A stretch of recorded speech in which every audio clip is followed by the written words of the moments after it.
Hello students, आज की video में डिस्कस करते हैं question answers. Class 9 subject English supplementary reader moment से आपका first lesson the lost child by Mulkraj Anand. The lost child lesson के क्वेश्चन आंसर्स की ये वॉल्यूम नंबर 1 है। वॉल्यूम नंबर 2 जल्द ही आपके अपने YouTube channel just fun with English with Ashok Kumar and Sujata पर अपलोड कर दी जाएगी। साथ में रिटर्न फॉर्म में ये सारे क्वेश्चन आंसर्स आपको आपकी अपनी वेबसाइट परीक्षासफलता.com पर मिल जाएंगे।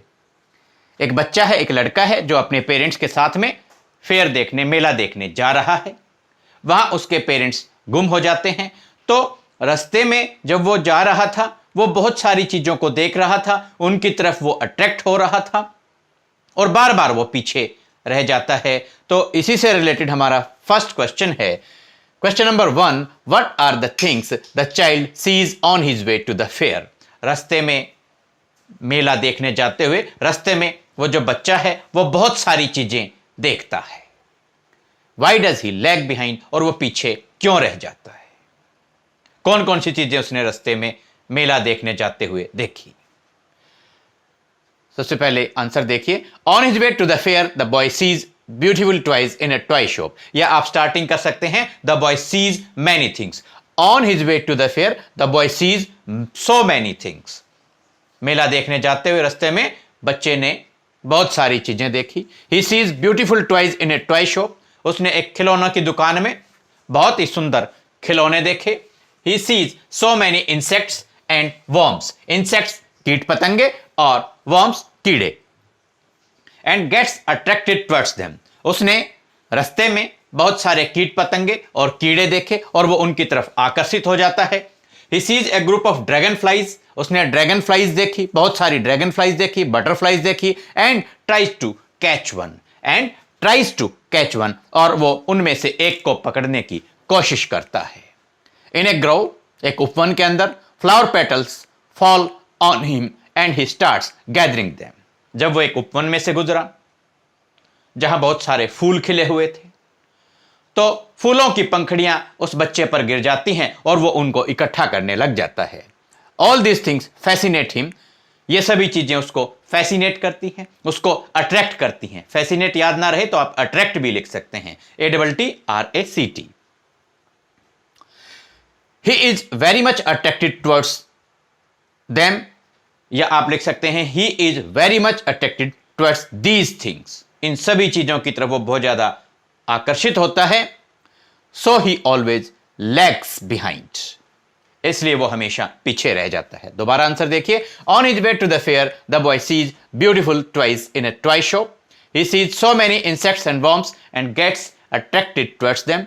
ही sees a group of dragonflies and tries to catch one. In a grove, flower petals fall on him and he starts gathering them.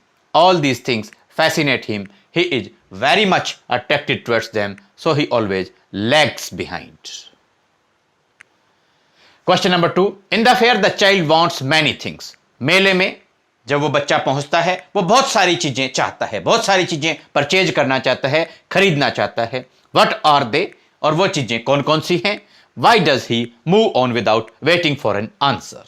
लेकिन अपने पेरेंट्स का उत्तर जाने बगैर ही वो आगे बढ़ जाता है। अपने पेरेंट्स से एक चीज दिलाने के लिए कहता है, लेकिन वो हां कहें ना कहें, आंसर उनका मिलने से पहले ही आगे बढ़ जाता है। क्यों? पहले कंप्लीट आंसर देख लेते हैं। In the fair the boy wants two by many things. He wants two by A toy, barfi, balloons of different colors and a garland of gulmohar flowers. He wants to enjoy a ride on the roundabout.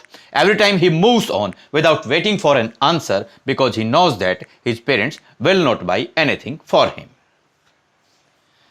अब देखिए, in the fair the boy wants to buy many things. मेले में बच्चा बहुत सारी चीजें खरीदना चाहता है। He wants to buy a toy. वो एक खिलौना खरीदना चाहता है। बर्फी, फिर वो बर्फी खरीदना चाहता है। बैलून्स ऑफ डिफरेंट कलर्स, अलग अलग रंग के गुब्बारे खरीदना चाहता है। And A garland of Gulmohar flowers, और फिर गुलमोहर के फूलों का बना हुआ गार्लैंड यानी कि हार वो खरीदना चाहता है। He wants to enjoy a ride on the roundabout, झूले के ऊपर भी वो झूलना चाहता है। एक राइड राउंड अबाउट के ऊपर भी वो लेना चाहता है, एंजॉय करना चाहता है, बट एवरी टाइम, लेकिन हर बार he moves on without waiting for an answer, अपने पेरेंट्स का उत्तर जाने बगैर, वो हां कहें ना कहें उसे वो चीज दिलाएंगे नहीं दिलाएंगे, ये आंसर जाने बगैर हर बार वो आगे बढ़ जाता है, because he knows that his parents will not buy anything for him, क्योंकि उसे पता है कि उसके पेरेंट्स उसके लिए कुछ भी नहीं खरीदेंगे, उसके पेरेंट्स उसे कुछ भी नहीं दिलाएंगे। Question number 3, what do you think happens in the end? What do you think happens in the end? आप क्या सोचते हैं अंत में क्या होता है? Does the child find his parents? क्या बच्चा अपने पेरेंट्स से मिल पाता है, उसके पेरेंट्स उसे मिल जाते हैं? आंसर देखिए, a kind hearted man takes pity on him, एक दयालु हृदय का व्यक्ति उस बच्चे पर दया करता है, स्टोरी में बतलाया गया है। ही carries him in his arms, वो उस बच्चे को अपनी बाहों में, अपनी गोद में उठा लेता है। And offers to buy him so many things, और उसको जो वो चीजें बच्चा खरीदना चाहता था अपने पेरेंट्स के साथ जब वो था, वो सारी चीजें उसे दिलाने के लिए ऑफर करता है। He makes great efforts to find out his parents, और वो दयालु हृदय का व्यक्ति उस बच्चे के साथ मिलकर उसके पेरेंट्स को ढूंढने के लिए बहुत ही ज्यादा प्रयास करता है। एट लास्ट, आखिर में, with the help of that man the child finds his parents. With the help of that man, उस व्यक्ति की मदद से आखिर में बच्चा अपने माता पिता को ढूंढ लेता है।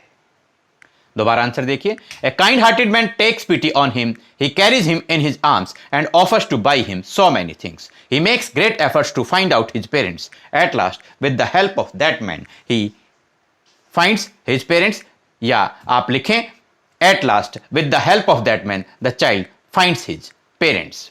Students, the lost child lesson के क्वेश्चन आंसर्स की वॉल्यूम नंबर 1 थी। वॉल्यूम नंबर 2 में आपसे फिर होगी मुलाकात। Thanks, have a nice day.